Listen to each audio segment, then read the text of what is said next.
fewer than 1 billion people in the world are surviving on less than $1 a day.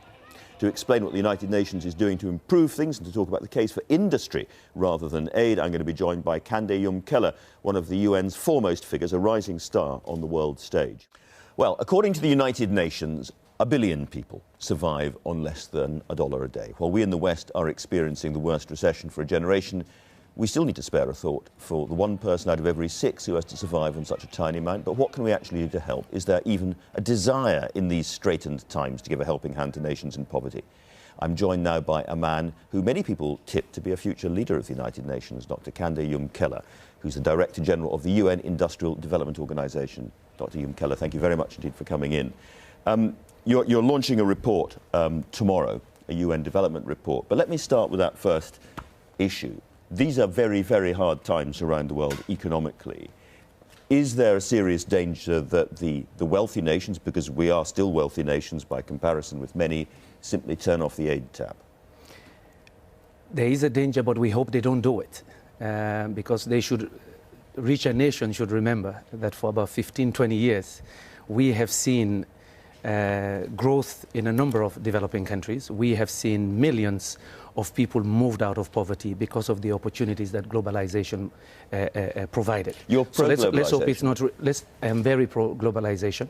I believe I'm a child of globalization. I'm here from the poorest country in the world, Sierra Leone, but because of good education, good opportunity, I am where I am. So that's why I am a strong advocate for it, and I hope that the recession and the depression we have in some countries does not reverse that process, because the reality is hundreds of millions of people were moved out of poverty in the last 20 years. So we're worried about the symptoms of protectionism, as it were, that we begin to sense now. And you're worried, for instance, presumably by some of the things that have been said in Washington and Europe as well, as countries eye each other up again? Yes. Let's not go back to the 1930s. I think that the richer countries should remember that, yes, some degree of liberal economics and the integration of poorer countries into the global economy has really been positive. Let's not reverse that process. Because lots of people would argue that globalization has actually impoverished large parts of the world, including Africa. Not true. Our report is showing how much the structural changes and the movement of a number of these middle-income and low-income countries into manufacturing actually lifted hundreds of thousands out of poverty. Are you a sort of believer in aid and industry trade and industry rather than aid? Because there's been quite a controversy about whether aid simply keeps corrupt regimes afloat. Zimbabwe might be an example of that over the years, and keeps people in poverty as compared to industrial development. The latter is too simplistic. You need both. You need both. You need the aid to provide the infrastructure, the enabling conditions that will allow private enterprise to emerge and to grow. So in my view, you need both. I give you an example. Just about 3 weeks ago, I was a guest speaker at the African Union Summit of the heads of state. The theme was on infrastructure.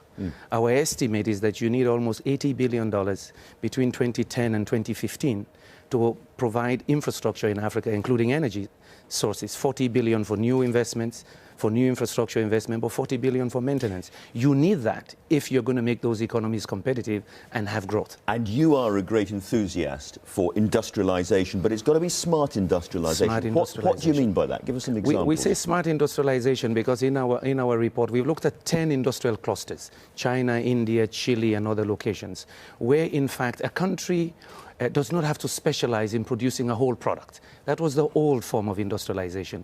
You can actually do what we call trading tasks, specialize in certain aspects of the value chain. And we've given good examples there where low-income countries and fast-growing middle-income countries have been able to do that within industrial clusters.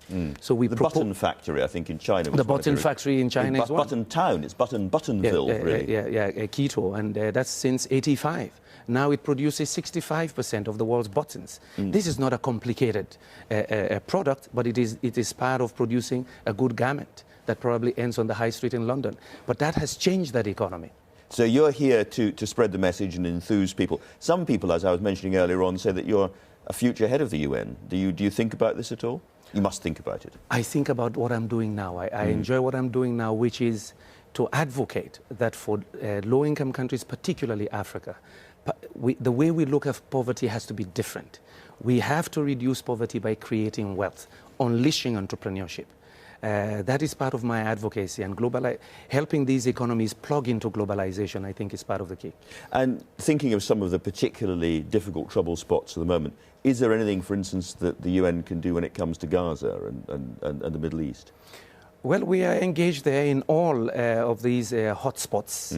Our colleagues are engaged in the became targets, indeed. They became targets. Some people think our job is glamorous, but it's very dangerous when you're working in very tough zones, whether it's Congo, Darfur, or elsewhere.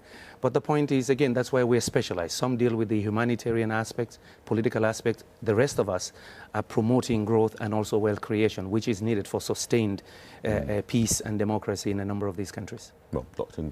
Yumkella, thank you very much indeed for joining us. Welcome to London. Thank you very much. Okay.